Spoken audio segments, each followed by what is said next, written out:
निर्जला एकादशी कब मनाई जा रही है, निर्जला एकादशी को निर्जला एकादशी को किस तरह मनाना है। भीम भैया ने कहा था कि मैं साल की 24 एकादशी व्रत नहीं रह सकता, मुझसे भूखा नहीं रहा जाता। तो भगवान ने कहा कि आप साल की 24 एकादशी व्रत मत करिए, केवल साल में एक बार निर्जला एकादशी आती है, उस निर्जला एकादशी का व्रत करिए, आपको पूरे वर्ष की एकादशी का पुण्य फल प्राप्त होवेगा। ये निर्जला एकादशी राजा अम्बरीश ने करी थी। महाराजा अम्बरीश ने जब निर्जला एकादशी को किया तो व्रत के दूसरे दिन पारण करने से पहले दुर्वासा मुनि को निमंत्रण दिया। दुर्वासा मुनि को आने में देर हो गई, नदी किनारे ध्यान करने बैठे रह गए और उनको जब ख्याल आया कि अरे अम्बरीश राजा का नौता है और हमें तो द्वादशी का प्रसाद लेने के लिए जाना था, पारण राजा का पारण करवाने के लिए जाना था, बड़ी देर हो गई कहते हुए जल्दी जल्दी आए। त्रयोदशी माने द्वादशी का आखिरी पहर लग गया था। कहते हैं द्वादशी के प्रथम पहर में या द्वादशी के द्वितीय पहर में, द्वादशी के जो मध्यम प्रहर तक, त्रयोदशी तक से पहले पारण कर ले तो उसको व्रत का फल प्राप्त होता है। त्रयोदशी अगर आ जाए पारण के समय तो उसको व्रत का फल प्राप्त नहीं होता। और उसमें 10वीं बदी एकादशी नहीं रहनी चाहिए, द्वादशी बदी एकादशी का व्रत करना चाहिए। एकादशी वैष्णवों की और स्मार्तों की होती है। वैष्णव 10वीं बदी एकादशी नहीं, द्वादशी बदी एकादशी का व्रत करते हैं।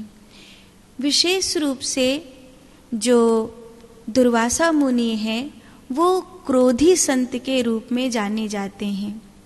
राजा अम्बरीश ने अभी पारण नहीं किया था, लेकिन भगवान का चरणामृत हाथ में लेकर के अभी आचार्यों से ये चर्चा ही हो रही थी कि भगवान का चरणामृत लेने से आपका व्रत भी खंडित होने से बच जाएगा तथा आपको एक संत को निमंत्रण देकर उन्हें पारण न कराने का दोष भी नहीं लगेगा। लेकिन दुर्वासा मुनि ने इतनी देर में अपनी जटा को जमीन पर उखाड़ करके पटका कि राजा ने मेरा अपमान किया है। उस जटा से कृत्या उत्पन्न हुई। कृत्या राजा को भस्म कर देती। राजा ने सहज शरणागति के भाव को स्वीकार किया। मैं मेरे अपराध को स्वीकार करता हूँ। अगर मैंने अपराध किया है, मैंने संत में और भगवान में भेद नहीं किया है, तो ये कृत्या मुझे भस्म कर देवे। कृत्या अम्बरीश राजा को भस्म न कर सकी। एक चक्र सुदर्शन है, कृत्या कहती है, एक चक्र सुदर्शन है जो इस राजा की रक्षा कर रहा है। भगवान, मैं कृत्या हूँ, मैं तंत्र की वो देवी हूँ जिसमें अगर मैं अपने लक्ष्य को समाप्त न कर सकूं तो जिसने मुझे प्रकट किया है मैं उसे समाप्त कर देती हूँ। इसीलिए आप मेरे जनक हैं, पर जिसके लिए आपने मुझे प्रकट किया है मैं उसे भस्म करने में असमर्थ हूँ। तथापि कृत्या कहती है, अब आप ही मेरी क्रोधाग्नि का आहार बनेंगे। दुर्वासा मुनि तो भागे कि ये कृत्या तो मुझको छोड़ेगी नहीं। दुर्वासा मुनि उस कृत्या से बचने के लिए सभी जगह गए। ऐसा कोई स्थान नहीं है जहाँ दुर्वासा मुनि न गए हों। आखिरकार नारायण भगवान के पास पहुँचे और नारायण भगवान के पास पहुँचते ही चक्र सुदर्शन के प्रभाव से कृत्या तो भस्म हो गई, लेकिन चक्र सुदर्शन पीछे पड़ गया। प्रभु, बड़ी कृपा आपकी, मुझे इस कृत्या से तो बचाया, लेकिन ये जो चक्र सुदर्शन पीछे पड़ गया है, इससे तो बचाइए। नारायण भगवान मौन है। प्रभु मौन मत रहिए, मुझे इस चक्र सुदर्शन से बचाइए। भगवान कहते हैं, मैं क्या करूं ऋषिवर? अहम भक्त पराधीन हि स्वतंत्र एव ध्वज। मैं भक्तों के पराधीन हूँ, मैं स्वतंत्र नहीं हूँ। इस समय ये चक्र सुदर्शन मेरा नहीं है, ये राजा अम्बरीश का है। वही इस चक्र सुदर्शन को रोक सकते हैं। दुर्वासा मुनि सभी लोकों से होते हुए पुनः मृत्यु लोक में आए। राजा अम्बरीश आज भी चरणामृत लेकर के दुर्वासा मुनि की प्रतीक्षा कर रहे हैं।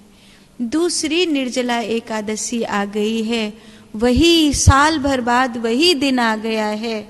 और दुर्वासा मुनि ने अम्बरीश राजा से हाथ जोड़कर कहा कि अब तो मुझे क्षमा कर दे। राजा अम्बरीश ने कहा, भगवान कैसी बात कर रहे हैं, मैं संतन को दास, संत मेरे मुकुटमणि, आप मुझसे क्षमा मांगकर मुझ पर पाप न चढ़ाइए। मैं तो आज भी आपका इंतजार कर रहा हूँ। देखो 1 वर्ष बीत गया है। दुर्वासा मुनि ने कहा, अब इस चक्र सुदर्शन को तो रोक। राजा अम्बरीश कहते हैं, चक्र सुदर्शन को रोकने की सामर्थ्य मेरी कहाँ है? फिर भी अगर ये चक्र सुदर्शन मेरे लिए चल रहा है तो मैं प्रार्थना करता हूँ, आप शांत हो जाइए।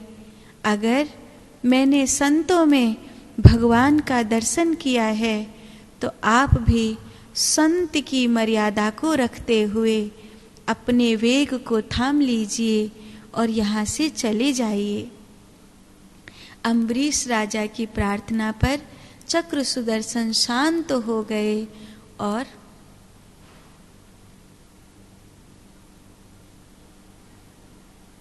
दुर्वासा मुनि ने अम्बरीश राजा को आशीर्वाद दिया, जो निर्जला एकादशी का व्रत करेगा उस पर भगवान नारायण की कृपा तो होगी ही, उसके ऊपर ब्रह्म तत्व की अर्थात शिव स्वरूप संतों की कृपा भी होगी।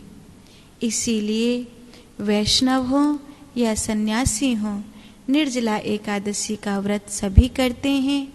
निर्जला एकादशी अपने आप में सबसे बड़ी एकादशी मानी जाती है। निर्जला एकादशी का व्रत 2025 में 6 जुलाई को रखा जाएगा। आप लोग बड़ी श्रद्धा और तन्मयता से निर्जला व्रत करिए। ब्रह्म मुहूर्त से पहले आप जल पी सकते हैं और उसके बाद जब तक द्वादशी तिथि ना लग जाए और आपके पारण का समय ना आ जाए तब तक आप जल का सेवन नहीं करेंगे।